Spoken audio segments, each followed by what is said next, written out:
First of all, we have to have Democrats to reopen the government. You know that in the Senate it requires 60 votes to break an impasse. Hang it on, Lily, hold it real here. Keep it close to the podium. I want everybody to see this, okay? We're gonna make it simple. I had my 15-year-old son and some of his friends were together over the weekend, and they wanted me to explain it to them as simply as possible. This is the little formulation, okay? Hey, fellas, remember from civics, you gotta have 60 votes in the Senate. We only have 53 Republicans, so we must have Democrats to do it. The Democrats are out trying to claim that this is all on Republicans because we control the government. We don't control the Senate without 60 votes, so you have to have them. Now they've voted 13 times, those Senate Democrats, counting the House and the Senate together, they voted 13 times to keep the government closed. And what they're demanding as a ransom to reopen the government are some really crazy things. They want to restore $200 billion in health benefits paid for by U.S. taxpayers to illegal aliens and non-citizens. We can't do that. They want billions of dollars in wasteful programs to be returned to foreign countries for things that none of you would agree with. We are not going to do that. They want $500 million to go back to left-leaning news organizations paid for by taxpayers. We can't do that. And then they want to cut $50 billion from the Rural Hospital Fund that Republicans got signed into law July 4th to prop up health care in red states and rural areas around the country. It's too important, but they want to take that away. They know that we can't do it.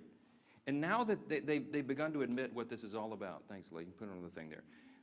They're admitting what they're up to. Chuck Schumer said every day of the shutdown gets better for us, meaning the Democrat Party. And you know, we had the second-ranked Democrat in the House, the minority whip, who just said a few days ago, the end of last week, that we know that this is causing great pain for the American people, but we have to use this leverage.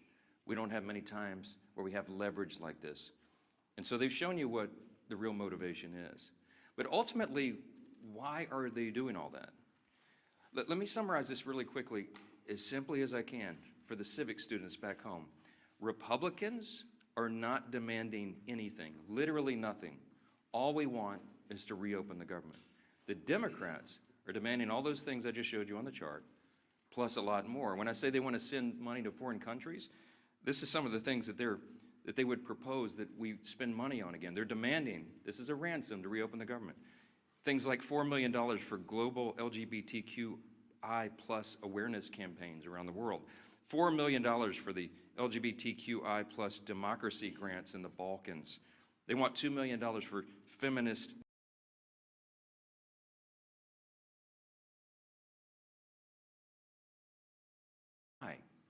This sounds crazy. It is. Why would they do this?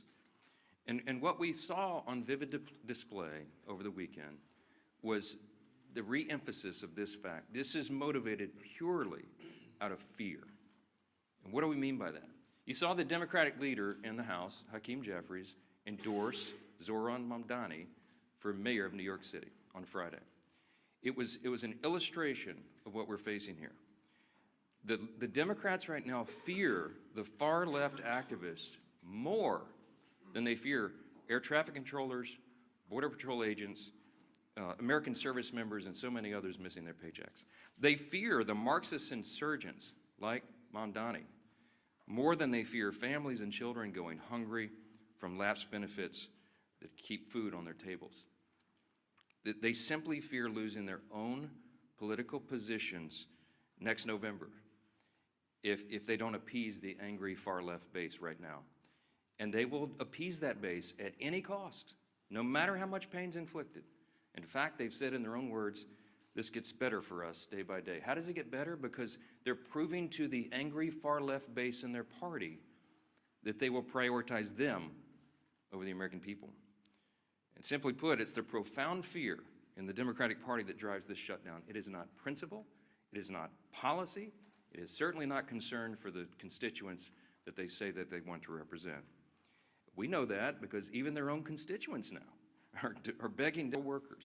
The largest union of federal workers, the very people that the Democrats claim that they fight for, came out publicly and urged the Democrats to join the Republicans in passing the House's very simple short-term funding bill. Also, yesterday, the National Air Traffic Controllers Association began to put up flyers in airports to explain the real danger that is being imposed for air travel, air safety in this country, highlighting what the Democrats are doing. So I just want to say this simply to our Democrat colleagues. You have an off-ramp now. You painted yourself into a corner, but here's your off-ramp. The unions, the largest unions are saying, please do this. You can claim that as cover and say that you had to do it. Reopen the government. Get it working for the people. It's our #1 priority and responsibility as members of Congress. But Senate Democrats have refused to do it for almost a month now.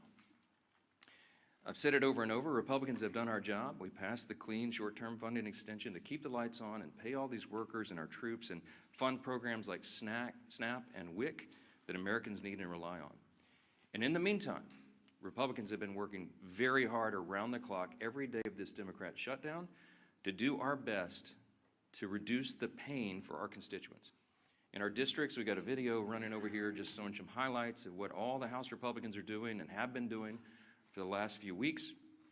Out in their districts, they're trying to help Americans navigate the crisis that the Democrats have created with their selfish political decisions. Here's a few more examples this morning we wanted to highlight. In Montana, Congressman Troy Downing, these are all Republicans doing work back home.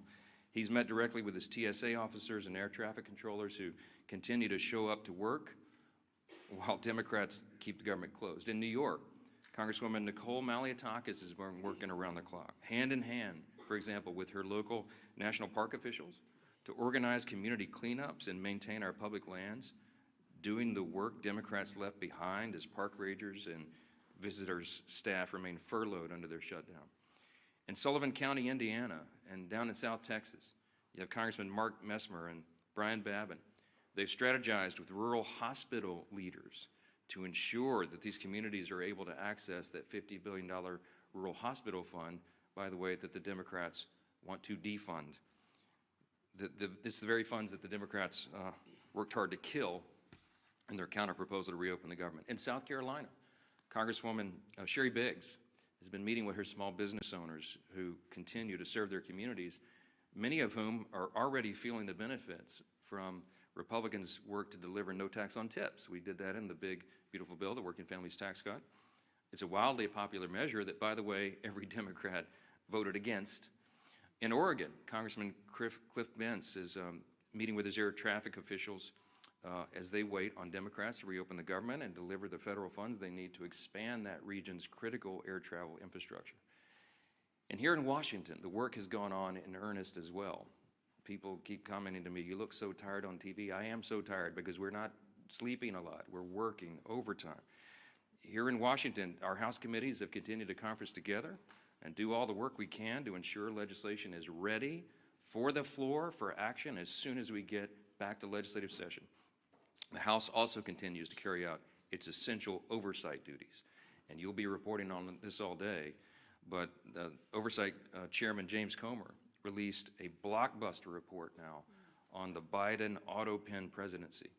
And this report includes 47 hours worth of transcripts and testimony revealing that every executive action signed by the auto pen without written authorization from President Biden should be voided. This is an unprecedented situation in American politics and government.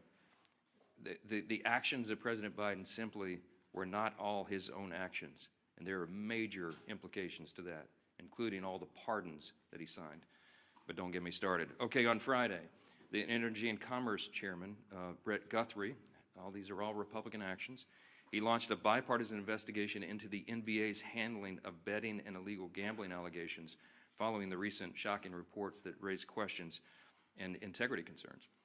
And as we covered last week, the House Oversight Committee also delivered its third batch of files from the Epstein investigation, now totaling 43,000 pages and documents, pieces of evidence, including personal flight logs, financial ledgers, daily calendars, and diaries of Epstein himself. Republicans are here in Washington, and we're out in our district, fans out across the country, doing good work on behalf of the people we serve and represent. And what are the Democrats doing? You've seen it. They're posting TikTok videos. They're bragging about using the American people's pain as their political leverage. And House Republicans are taking this day by day, just like the rest of the country. We have our House Republicans on a 48-hour return notice so they can get back, understanding that some flights may well be delayed. but to get everybody back here as soon as possible, as soon as the Democrats decide to do the right thing and reopen the government, we will get back to immediate and urgent and necessary business on the House floor itself.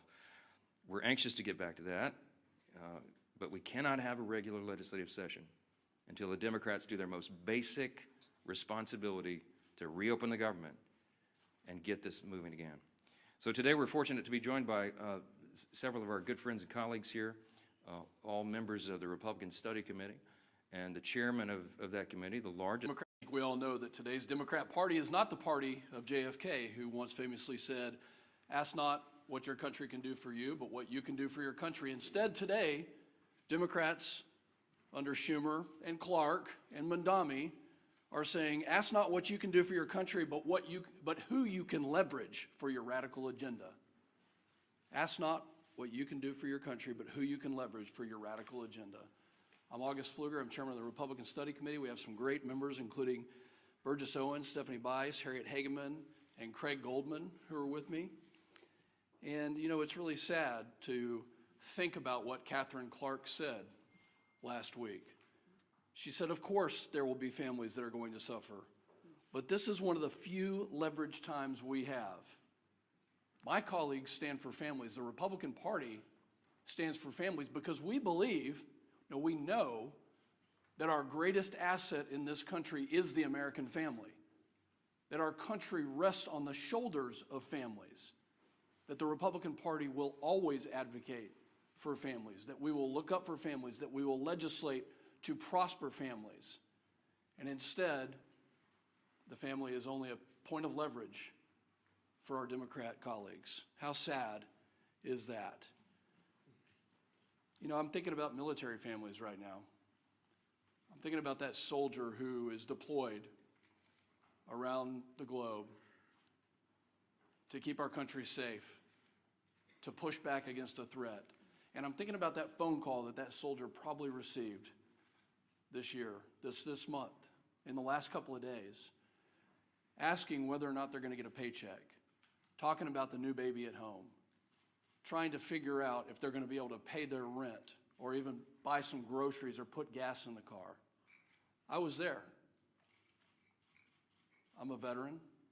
I've been serving on active duty when shutdowns happened. This is a very stressful time for military families. And commanders right now, instead of being focused on the mission, instead of being focused on the threat, instead of being focused on the training and the exercises that keep our readiness and our lethality at the highest possible levels, now they're focusing all of their attention on making sure that their families of their subordinates, their soldiers and their airmen, their Marines, their sailors, are taken care of, that they actually have the resources. And we have members of the Republican Party who are in our communities right now convening groups of community leaders and banks, food banks, and other resources. Because Schumer has chosen not to pay them, now communities are having to take up with 0% interest bridge loans. Now communities are having to defer those mortgage payments and those car payments. So where the Democrat Party is failing, our communities are succeeding because they know that the right thing to do is to fund and help in this time of need. You know, the enemy has not shut down. Our enemies around the world want us to be divided. I'm calling on my colleagues on the other side of the aisle who served in the military to do the right thing. We were there. We were there when Joe Biden and Nancy Pelosi put CRs on the floor, and guess what? We did the right thing. Multiple times we did the right thing. Where are my Democrat colleagues who served in uniform to stand up and rise above petty politics, to do the right thing? Have you not gone home to your districts to hear from your military communities, from your federal workers? Have you not listened to your local communities telling you to stop the nonsense? No. You know what? They're not there. They're in New York City campaigning for Mondami. Maybe they've orchestrated this so that they had the time to go campaign for an outright socialist. Maybe this was orchestrated so they could go do that.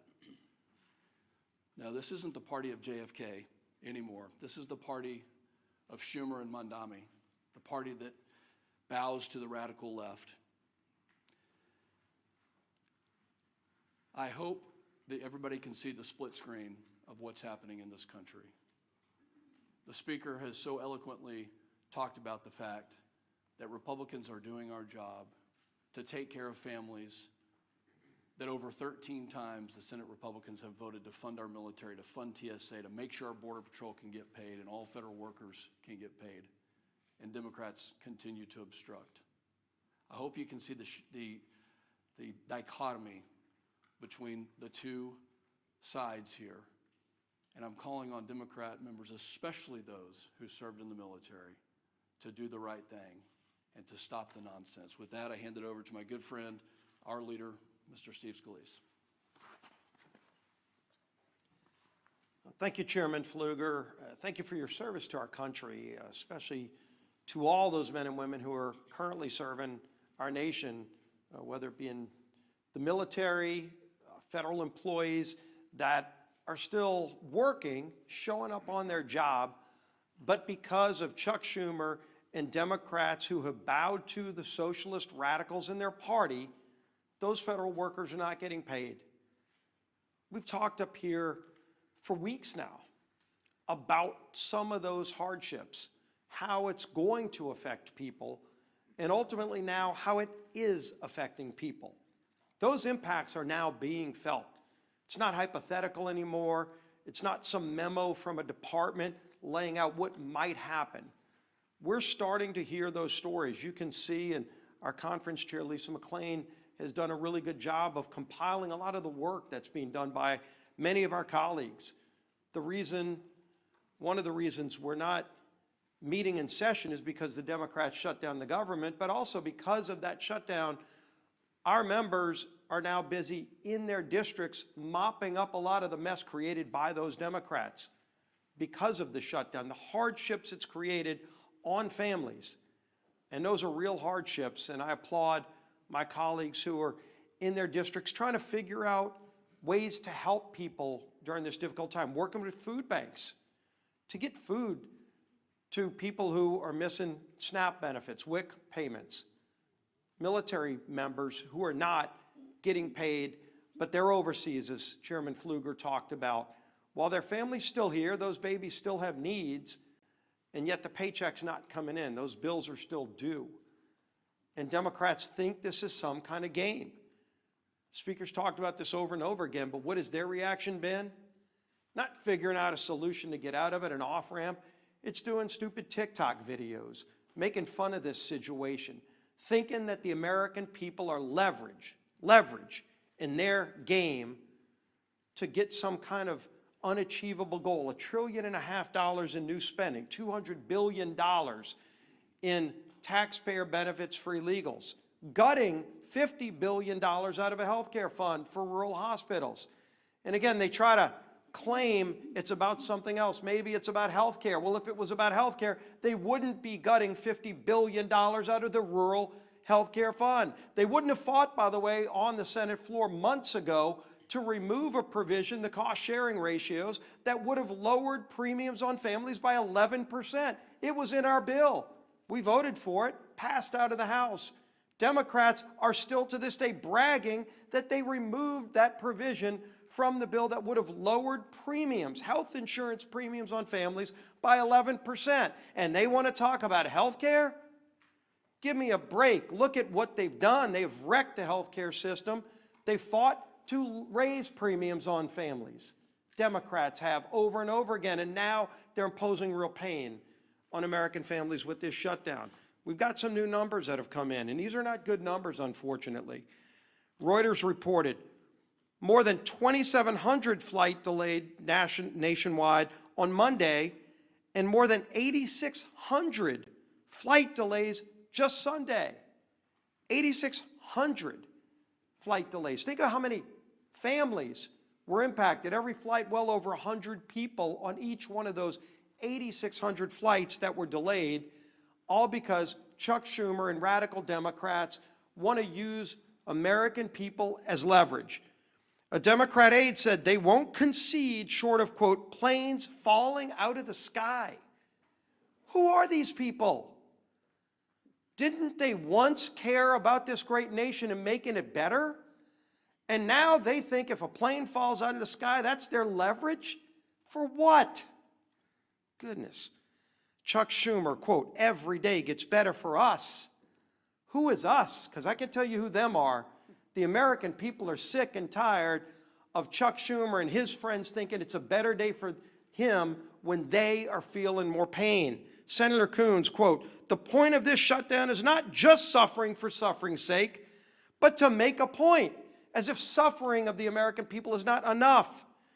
We've heard, of course, over and over again, Catherine Clark, shutdowns are terrible. Of course, there will be families that are going to suffer, but it is one of the few leverage times we have. They keep saying over and over again, they know American people are suffering. They don't care. They want leverage for themselves. They want to show off to their radical socialist base.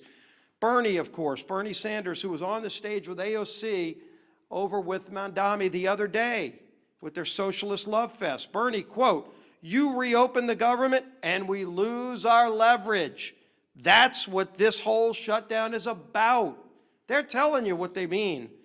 Democrats source in the Hill article last week that we talked about, quote, we would have enough votes to reopen the government if people were not terrified of getting the guillotine.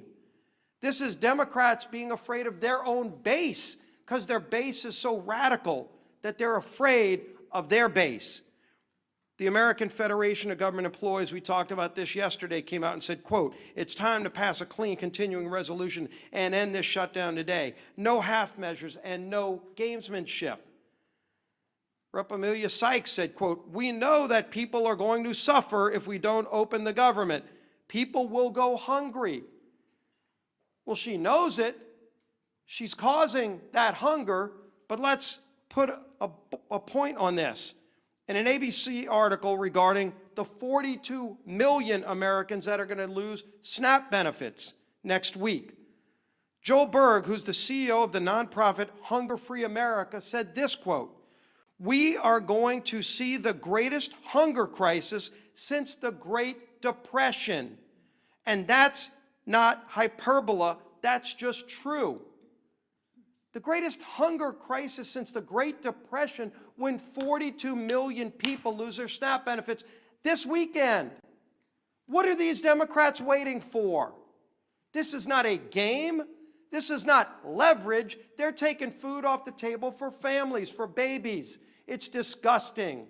It's time to end the madness. They can go on the Senate floor today. Just 5 of them need to get courage. Just 5 of them need to get the courage to do the right thing and open the government today and end this pain and end the suffering that they've caused. Then we can go negotiate our differences. Yield to the whip. Tom Emmer.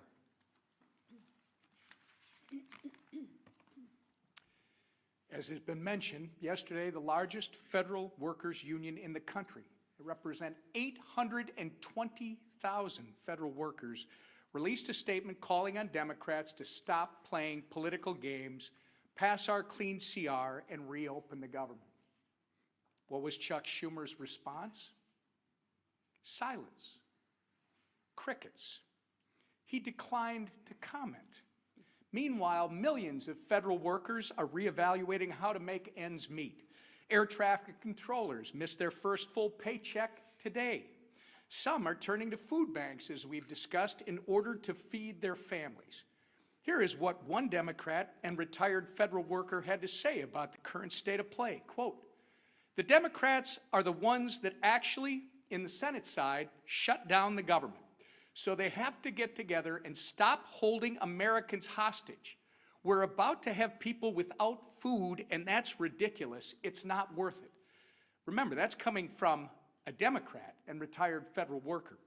Since Chuck Schumer and company won't listen to us, maybe they'll start listening to members of their own party. Enough is enough. You're playing politics with people's lives, and as Leader Scalise and the Speaker have reminded us, for what?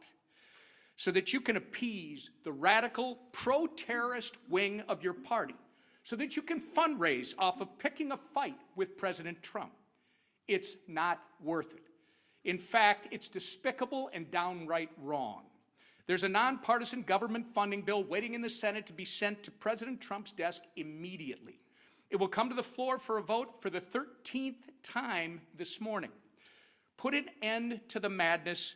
Do the right and reasonable thing that you did back in March, by the way, and vote yes on our clean CR. Instead of complaining about a new White House ballroom, how about you try doing your actual job and reopen the government for the people you were elected to serve? Our conference chair.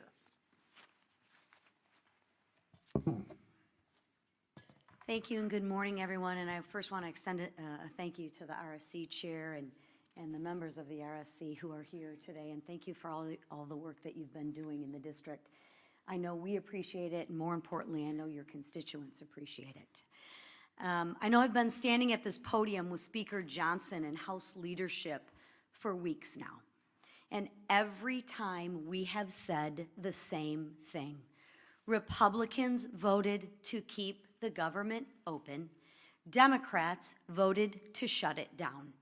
Period. It is that simple.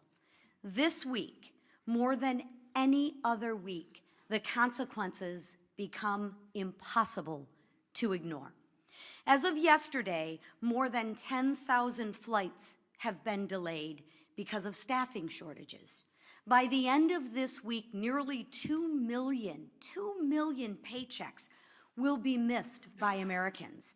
And by Saturday, 42 million Americans will lose their SNAP benefits. Let that sink in. 42 million Americans will lose their SNAP benefits this Saturday because Democrats want to use them as leverage. This is real pain, real fear, and real consequences. And Democrats are using that as political leverage. And leverage for what? Ask them this. Leverage for what? To force through illegal benefits for illegal immigrants to the tune of $1.5 trillion? They'd rather do that and put 42 million Americans at risk of losing their SNAP benefits. That's what they're choosing.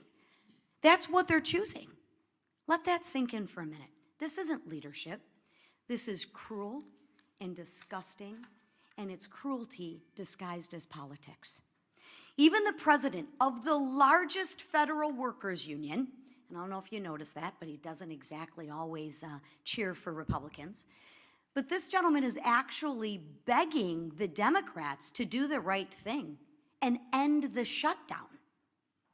While Democrats posture in front of the cameras, Republicans are actually out in their districts working. Just take a look at the video that we've been playing all morning, right? Don't let the facts get in the way of the good story. Republicans, like the colleagues you see behind me, have been in their district working for the American people who are suffering from this Democratic Schumer-led shutdown.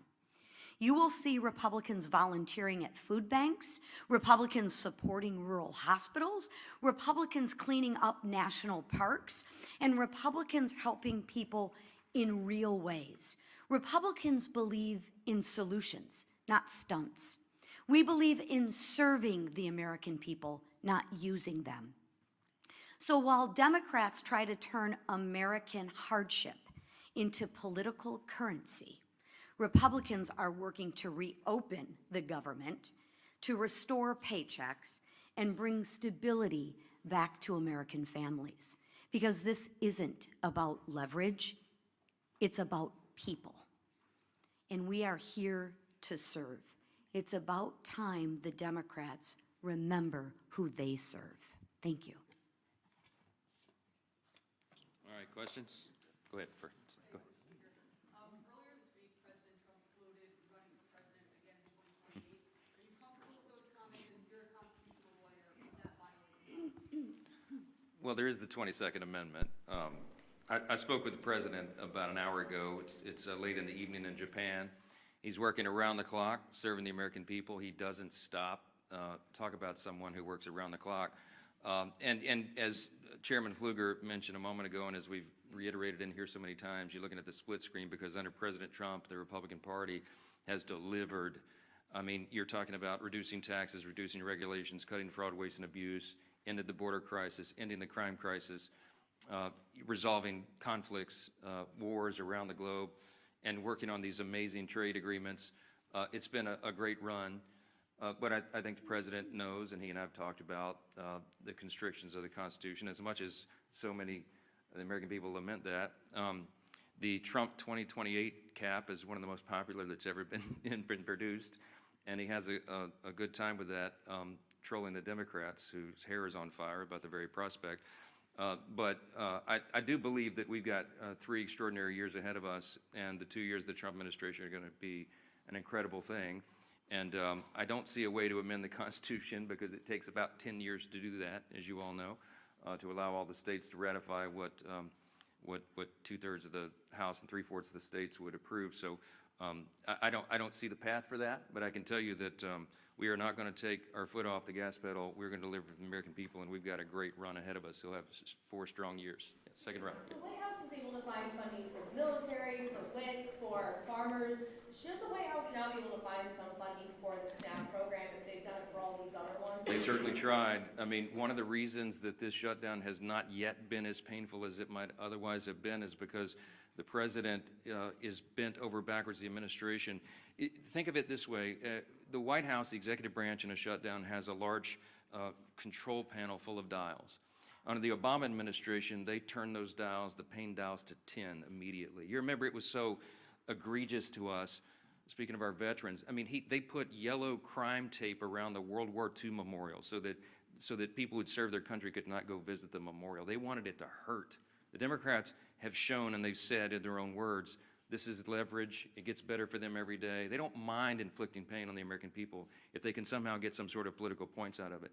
The Republican Party is the opposite, and President Trump has proven that. Every day of this shutdown, he has tried to move funds around to find unobligated funds to cover the bases, to get the troops paid in the middle of October, and to make sure that WIC funding is not resolved. You know how he's getting women, infants, and children funding done?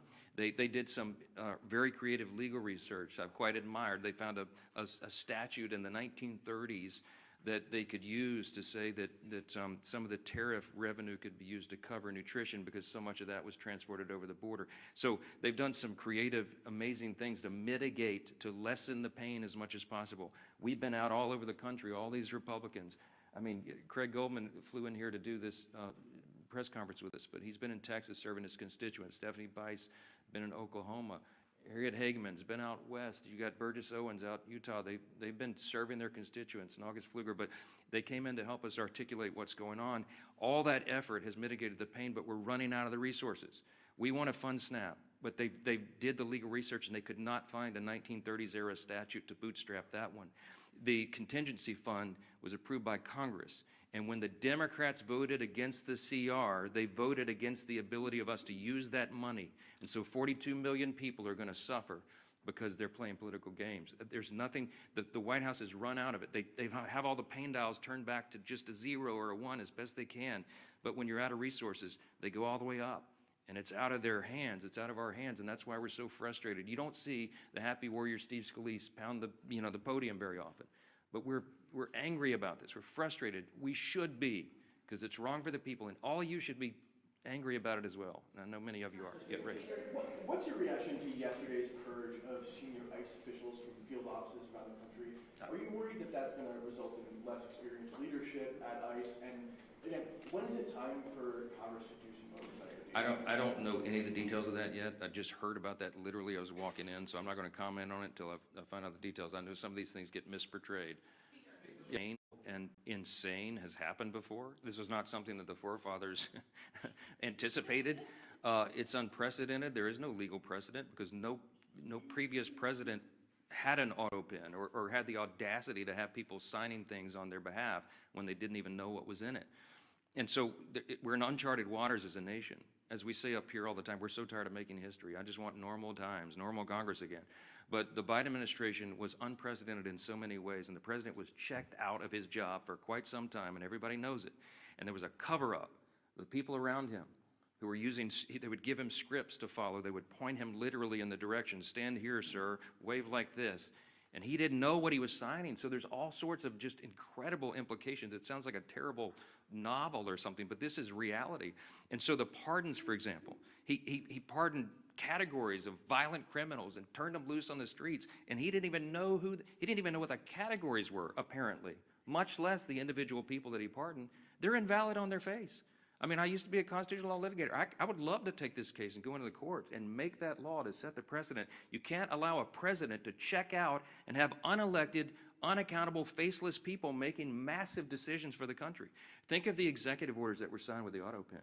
When he paused LNG exports, liquefied natural gas, to our European allies around the world, I confronted him about it, by the way, the one meeting they allowed me to have with him as Speaker in the Oval, and he looked at me as if it hadn't happened, and he said, I didn't do that, and it occurred to me, he wasn't lying, he honestly didn't know. Do you know what the implications of pausing LNG exports were around the world? It made all of our European allies had to buy their natural gas from Vladimir Putin, which fueled his war machine, to go conduct his war on Ukraine. It destabilized our energy sector, and it had us step back 3 or 4 steps of energy dominance around the world. Thankfully, we're back now because we have a commander-in-chief who's fully in command and understands the necessity, energy policy being national security policy. I could go on and on and on in every category. Huge implications. What does it mean for us? How do you unwind it? I don't know. But it will be determined in the courts ultimately. And these are unprecedented cases of first impression, as we say, because it's never been tested before. But man, is it dangerous stuff. Front row. Because you win the boot game today. Go ahead. Mormon, Your Honor. I'm curious, you guys, a lot of you were talking about the government unions demanding that Democrats reopen the government at this point. Do you think that that is building off of President Trump's gains with labor unions for the 2024 election? Do you think that this is a sign of a different relationship between House and Senate Republicans and federal government employees? Do you welcome these people in your tent? Of course. Claims that these are not traditional allies of yours in a lot of President Trump and the Republican Party achieved some very important historic things in the last election cycle. We had a true demographic shift in the election. We had a record number of Hispanic and Latino voters, for example, who came into the Republican Party, record number of African-American black voters, Jewish voters, union workers, young people, demographics that had not traditionally in recent years been with the Republican Party in large numbers, and they came to us not reluctantly, but with hopeful anticipation. Why? Because they wanted a return to common sense, and they saw what the other party had done to them with their terrible policies and their terrible ideas and the radical, woke, Marxist, progressive agenda, and they realized it didn't work for them. So they came to us and they said, can you do better? Well, we did. We have. And we passed the one big beautiful bill, the Working Families Tax Cut, and all of our legislation and everything the President's done with executive orders, fulfilling his promises, are codifying those things and doing the rest of our legislative agenda, which is being held up right now because of this. We're delivering for those people. So it is not a surprise to me that union workers would come enthusiastically supporting common sense. What we're asking for here is common sense. They're supporting the party, they're supporting the president because they know who's working for the American people and who is not, who is causing and inflicting pain on the American people. The contrast has never been more clear. We say all the time, this is not your father's Democratic Party. I grew up in Louisiana. When I was a kid, I didn't even know a Republican. Literally, like everybody was Democrat. And, they're the Southern Democrats, conservative Democrats down in Louisiana. That party doesn't exist anymore. My grandfather would not recognize what this party has become. He would clearly, they'd all be Republicans because the Republicans stand on the side of common sense and working families, hardworking, middle class, lower class earners in the country. We drafted the Working Families Tax Cut to be geared for them, to help them. And we infused the legislation with all its pro-growth policies so that all boats will rise. People see that. They see the effects. Ideas have consequences, my friends. And the policies and ideas that are advanced by the Republican Party are right for America because they comport with our founding principles, and we stand on those principles to defend them. And by contrast, on the other side of the screen, they're going for communism and Marxism. Take your choice. Jake. You've been of the opinion that you're not interested in these one-off funding bills, SNAP, air traffic control. Is that still your view? We voted September 19th to fund every one of those priorities. And every Democrat in the House except one voted to not fund them. The Democrats are playing games. Chuck sent it over there so Chuck Schumer and the gang can play games and spike it. It's a waste of our time. They need to vote for the clean, continuing, nonpartisan CR, turn the lights back on and get the country working again, and then we can resolve all the rest of the issues that were always on the calendar for the remainder of the year. I want to thank our Republican Study Committee colleagues for being here, and standing in the gap for your constituents. All the Republicans out there, they're still at work. They're not even watching these press conferences because they're working for their constituents. Thanks for that. Appreciate it.